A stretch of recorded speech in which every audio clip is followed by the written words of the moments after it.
what is up? Welcome back to my channel. So it's December 31st. I have completed all the books that I wanted to read this year, and I thought I would go over them with y'all and let you know what my favorite books were for this year.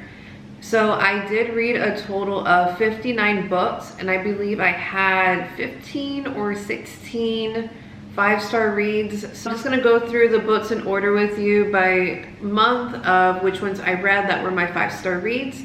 So let's go ahead and get into it. Just quick disclaimer.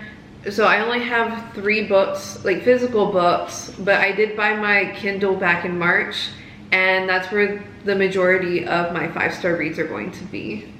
So the first book that I read that was my 5-star read, I didn't have any in January. So I did The Silent Wife by A.S.A. Harrison. I started reading this one in February, and this one was such a good book. It does say that it's soon to be a major motion picture, but this did come out a couple years ago, so I have not seen the movie.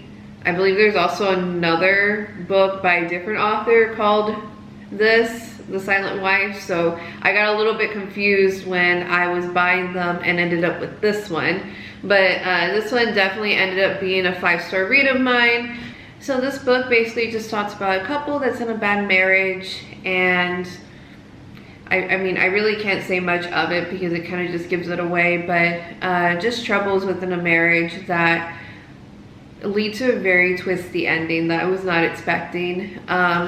Unfortunately, this author, I believe she died like 3 years ago, so I have not looked at her other work, but I definitely will, because this was definitely a good book of mine.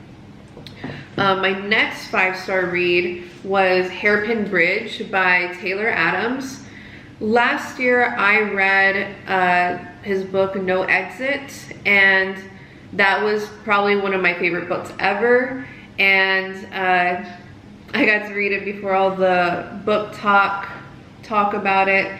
So I found this one and decided to give it a try, and this one was definitely a 5-star read as well. I really like their style of writing, and just the whole storyline, definitely very twisty and kind of brings things into the end of the story that were little side stories in the beginning, so everything kind of just comes together.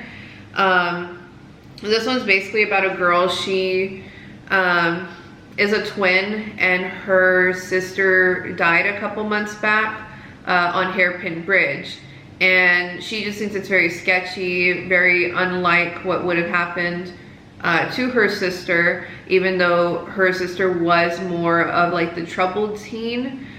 So she goes all the way over there to Hairpin Bridge to kind of investigate and find out what happened. And along the way, there's a cop that's following her. It's just very sketchy of him. And so this was a bit more of a heavy read, just because it does mention a little kid in there, and it's not part of the whole storyline. It's more of the side storyline.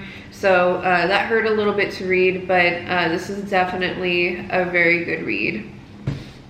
And then in March, I only had one 5-star read. It was The Wrong Family by Tarryn Fisher. I haven't read her other work. I heard that, I believe it's called The Wives, is very good. But this one, when I first read it, I was not expecting where it was going at all. Basically it's about an old lady who lives in this house, and no one knows that she lives there. She kind of hides in like their basement area. It doesn't really give it off in the beginning, but you get to hear everything from her point of view, the way that she sees the family, everything that's going on within that family's life. And originally she thought that they were the perfect family, everything was so great for them, and when she actually lives there with them, not everything's what it seems. And I like how it also travels back in time to back when she wasn't homeless. You know, she lived a very normal life, went to college, had a good job, and now that she's a little bit older and she loses everything. It talks about how she loses everything and ends up homeless and living in their house. And this one, the ending like broke me. I definitely recommend this book to everyone, and I'm kind of surprised that there's actually a lot of criticism on this book on Goodreads. Some people just DNF it. They don't really care for the plot, but I'd say the beginning was just a little bit slow, but then after, I'd say the first 50 pages, it really picks up, and then the ending is just going like 100 miles an hour. So this is definitely one of my favorite all-time reads ever. I would recommend it to everyone regardless of the reviews, because from a lot of the books that I read this year, I was kind of skeptical at first because of reviews, and they ended up being my favorites. So moving forward, I'm probably not gonna look at the reviews before I read a book, just because I feel like that does mess with me a bit. So the next book of mine, which actually started on my Kindle in April, was Verity by Colleen Hoover.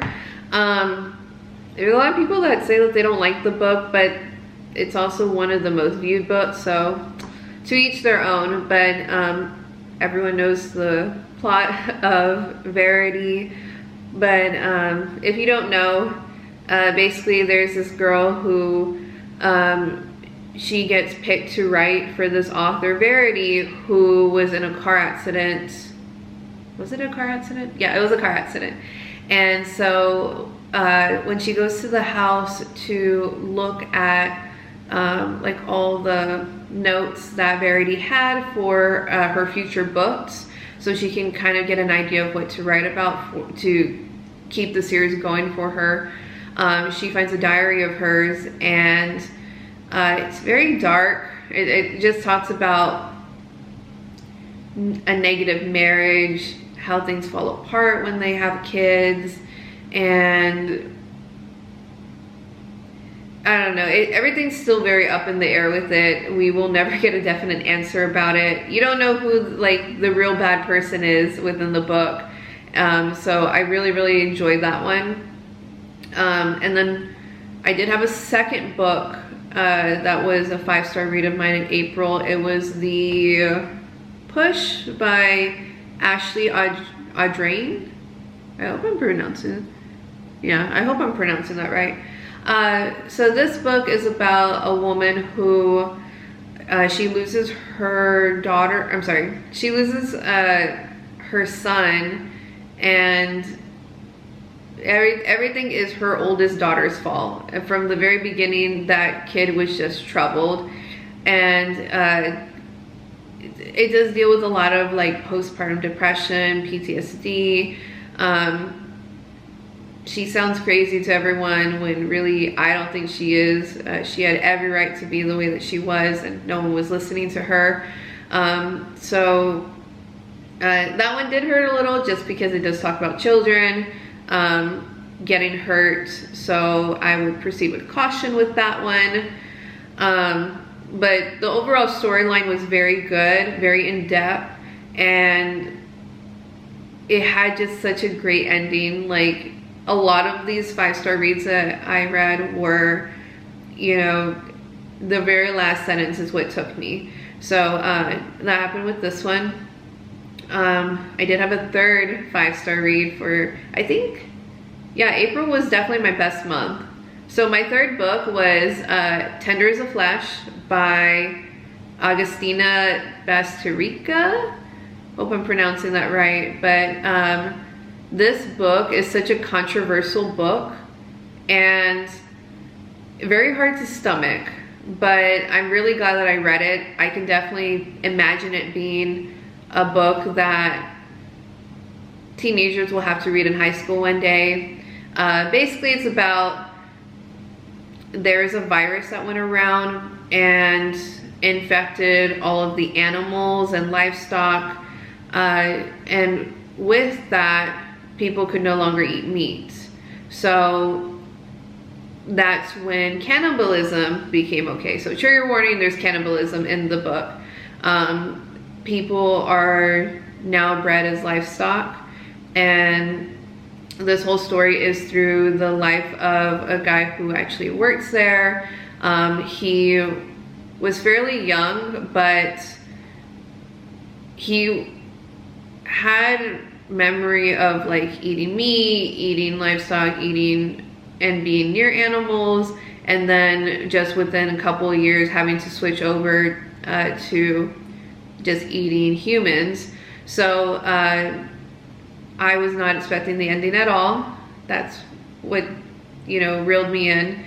Definitely a hard read. There are some parts that as a mom are hard to stomach, but I definitely recommend it. Definitely has some political aspects to it.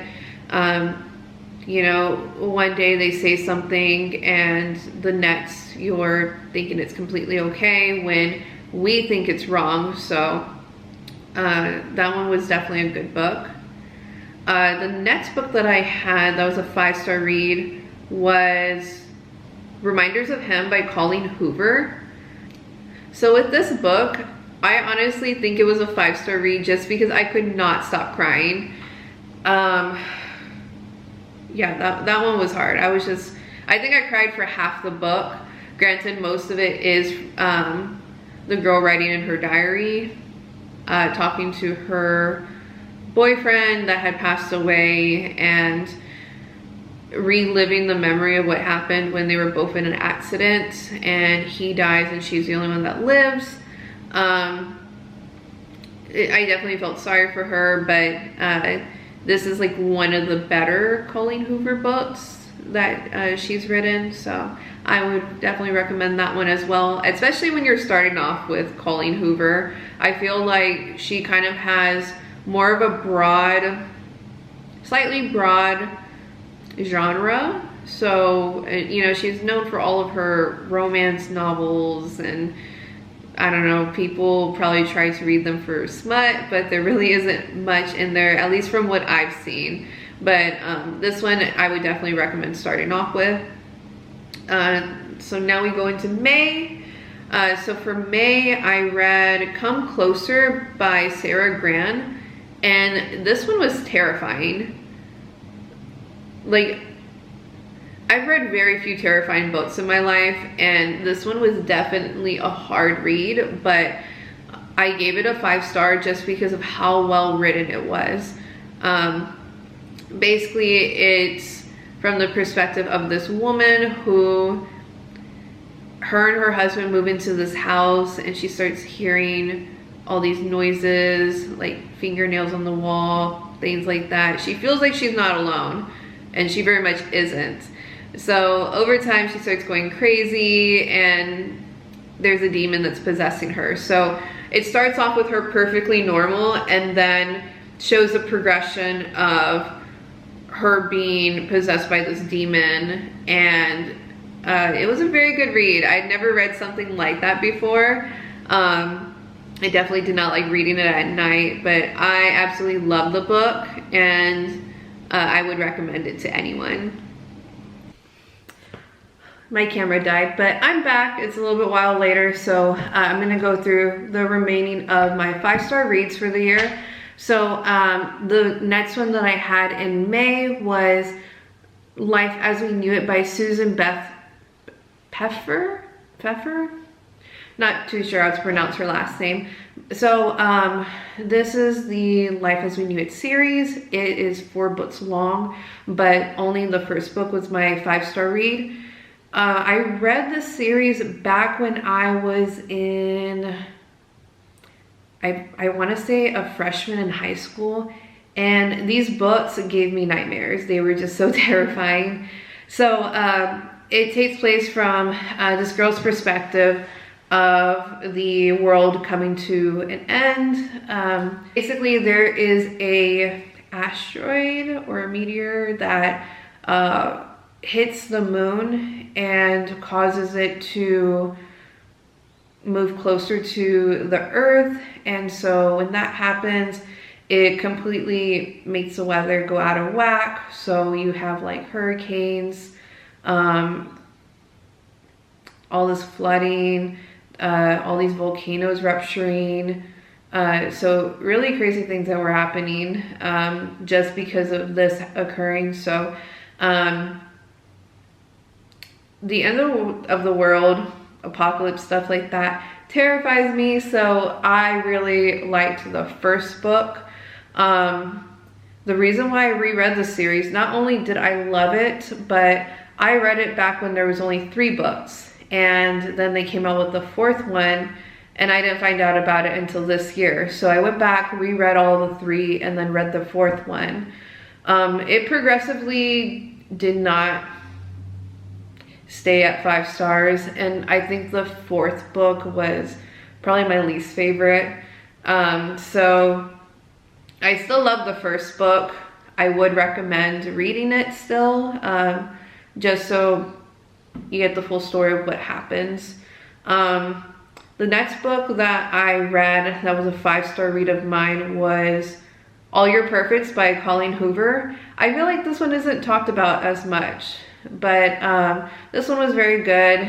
Basically, it talks about a couple that has issues with infertility, and I struggled with infertility for 4 years, so I could kind of relate to what she was going through to an extent.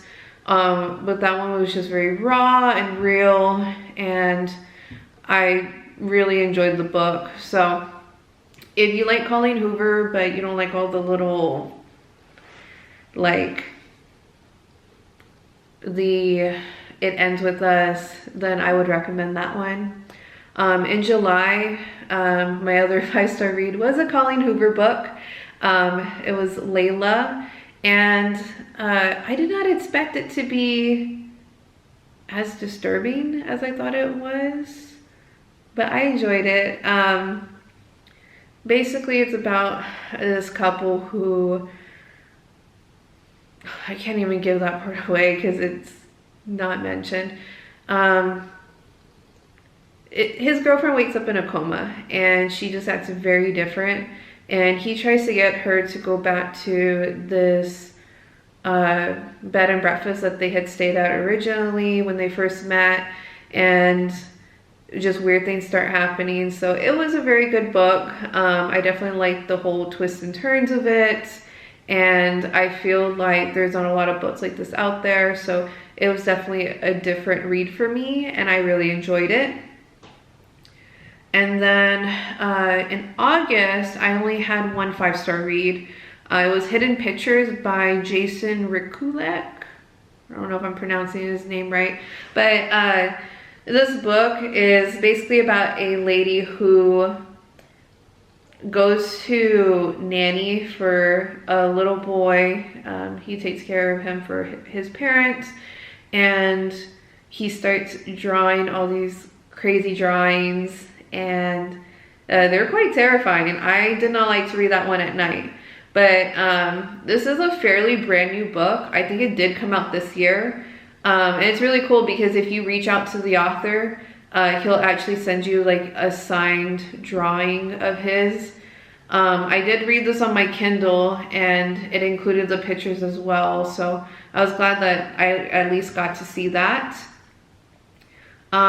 In September and October, I did not have any 5-star reads, which that was kind of disappointing about, because I tried to plan out my books for the month based off of, you know, the month or holidays, anything that's going on. So in October, I did read more of like dark themed / Halloween books, and fortunately there wasn't any that really appealed to me and was worth rating 5 stars. So in November, I did have just one 5-star read.